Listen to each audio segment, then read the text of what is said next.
Parliament کے ایوان بالا میں حالیہ بحث کے دوران وزیر اقلیتی امور کرن رجیجو نے قومی اقلیتی کمیشن NCM سے متعلق جو جواب دیا ہے اس نے اس ادارے کی ناکارگی پر پڑی آخری چادر بھی ہٹا دی۔ سوال تھا شکایت اور پنشنر کی تفصیلات کا، اور وزیر نے دیے اندھے، گونگے اور بہرے اعداد و شمار جو نہ کسی شکایت کا حال بتاتے ہیں نہ کارروائی کا۔ جواب میں نہ شفافیت، نہ سچائی، نہ کوئی اعتراف، بس مبہم گنتیاں جن سے قومی اقلیتی کمیشن کے عملی کام کا کچھ پتہ نہیں چلتا۔ اصل حقیقت وزیر کے بیان میں نہیں بلکہ ان تلخ حقائق میں ہے جو خود کمیشن کے حالات زار سے جھلک رہے ہیں۔ پورا کمیشن آج مکمل طور پر خالی ہے۔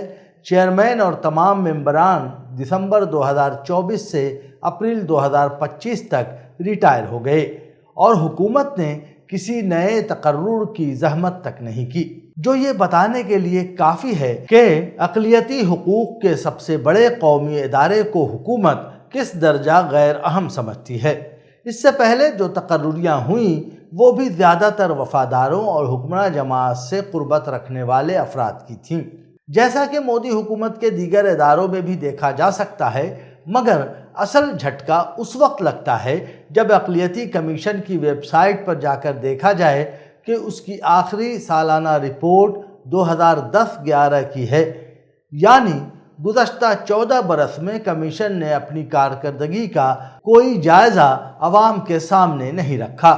ویب سائٹ پر نہ سنوائیوں کی تفصیل، نہ فیصلے، نہ نتائج، صرف خاموش صفحات جو خود کمیشن کے نکمے پن کا آئینہ بن گئے ہیں۔ مزید حیران کن اور شرمناک پہلو یہ ہے کہ سکسیس اسٹوریز کے نام پر کمیشن جو کارکردگی پیش کرتا ہے وہ خود اس کے وجود پر سب سے بڑا سوالیہ نشان ہے۔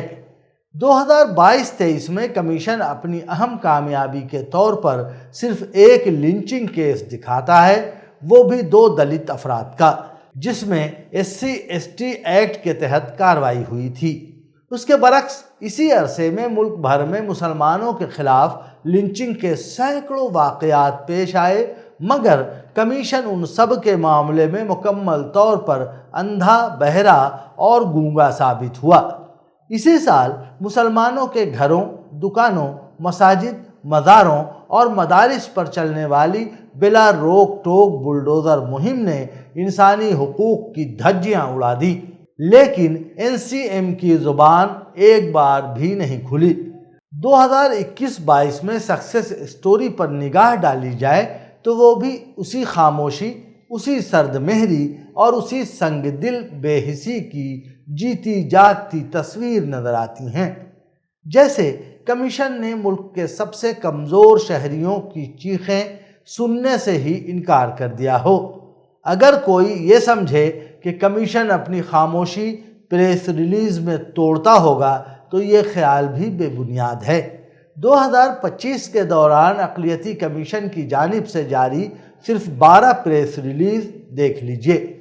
کہیں کسی چرچ کے معاملے پر رپورٹ طلب کرنے کی بات ہے اور آگے کوئی تفصیل نہیں۔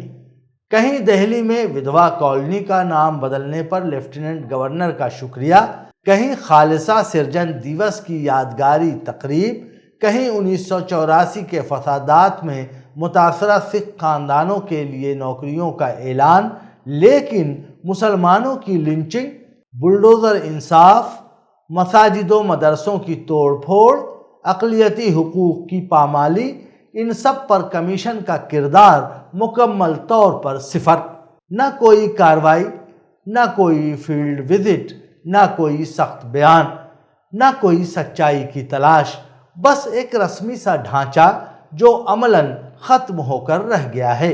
یہ پورا منظرنامہ ایک تلخ اور خالص حقیقت کو بے نقاب کرتا ہے۔ بھارت کا قومی اقلیتی کمیشن اب صرف ایک نام ہے، ادارہ نہیں۔ اس کا دفتر ویران، اس کی رپورٹس غالب، اس کی ذمہ داریاں معطل اور اس کا کردار عملی طور پر مردہ ہو چکا ہے۔ ایسے میں وزیر کا مبہم اور ٹال مٹول پر مبنی جواب گویا اس غفلت پر سرکاری مہر تصدیق ہے۔ اگر اقلیتوں کے حقوق کے تحفظ کا یہ قومی ستون اسی طرح کھوکھلا، بوسیدہ اور بے روح رہا تو آنے والے برسوں میں اقلیتی انصاف محض ایک حسرت بن کر رہ جائے گا اور قومی ادارے صرف تختیوں اور ویب سائٹ کے صفحات تک محدود ہو جائیں گے۔